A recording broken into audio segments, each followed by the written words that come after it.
पहलगाम में हिंदू पर्यटकों के नरसंहार के बाद भारत सरकार एक्शन मोड में है। केंद्र सरकार ने भारत में रह रहे सभी पाकिस्तानी नागरिकों के वीजा कैंसिल करने और 48 घंटे के अंदर अंदर भारत छोड़ने का आदेश जारी किया है।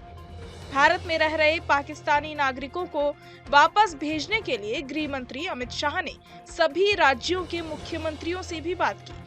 उन्होंने पाकिस्तानी नागरिकों का वीजा रद्द करके उन्हें देश से बाहर निकालने को कहा। ऐसे में सबके मन में सवाल है कि पाकिस्तान से अपने शौहर को छोड़कर बच्चों के साथ भागकर सचिन के पास भारत आई सीमा हैदर भारत में रहेगी या वापस पाकिस्तान जाएगी। चलिए आपको समझाते हैं। दरअसल सीमा अब सचिन के साथ ग्रेटर नोएडा के रबुपुरा में रह रही है। दोनों का एक बच्चा भी है जिसका जन्म भारत में हुआ है। सरकार के ताजा आदेश के बाद ये सवाल उठ रहा है कि क्या सीमा हैदर को भी भारत छोड़ना होगा। वैसे सरकार की तरफ से ये साफ किया गया है कि पाकिस्तानी नागरिकों को जारी डिप्लोमेटिक वीजा और लॉन्ग टर्म वीजा अब भी वैध रहेंगे। डिप्लोमेटिक वीजा जहां राजनयिकों को जारी किया जाता है, वहीं लॉन्ग टर्म वीजा ऐसे लोगों को दिया जाता है जो पाकिस्तान के अल्पसंख्यक यानी हिंदू, सिख, बौद्ध, जैन, पारसी या ईसाई समुदाय से ताल्लुक रखते हैं।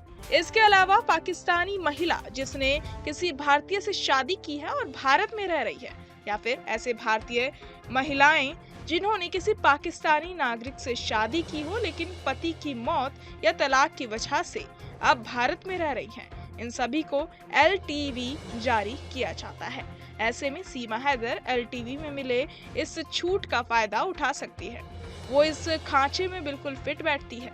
वैसे एक्सपर्ट्स की मानी तो मामला जटिल है। पहली बात तो ये कि सरकार ने उन पाकिस्तानी नागरिकों के वीजा रद्द किए हैं जो वैध रूप से भारत में रह रहे थे, जबकि सीमा बिना वीजा के अवैध रूप से भारत आई थी। इसलिए यह आदेश उस पर सीधे तौर पर लागू नहीं होता। दूसरी बात, सीमा अब एक भारतीय नागरिक की पत्नी है और उनके बच्चे का जन्म भारत में हुआ है, जिससे मानवीय और कानूनी पहलू इस मामले में अहम भूमिका निभा सकते हैं। सीमा की नागरिकता और भारत में उसके अवैध प्रवेश से जुड़ा मामला अदालत में लंबित है। बहरहाल इस पूरी खबर को सुनकर आप क्या कुछ सोचते हैं, हमें कमेंट बॉक्स में जरूर बताएं और बाकी तमाम खबरों के लिए सब्सक्राइब करें न्यूज नेशन। न्यूज नेशन अब व्हाट्सएप पर खबरों के ताजा अपडेट के लिए न्यूज नेशन के इस QR कोड को स्कैन करें।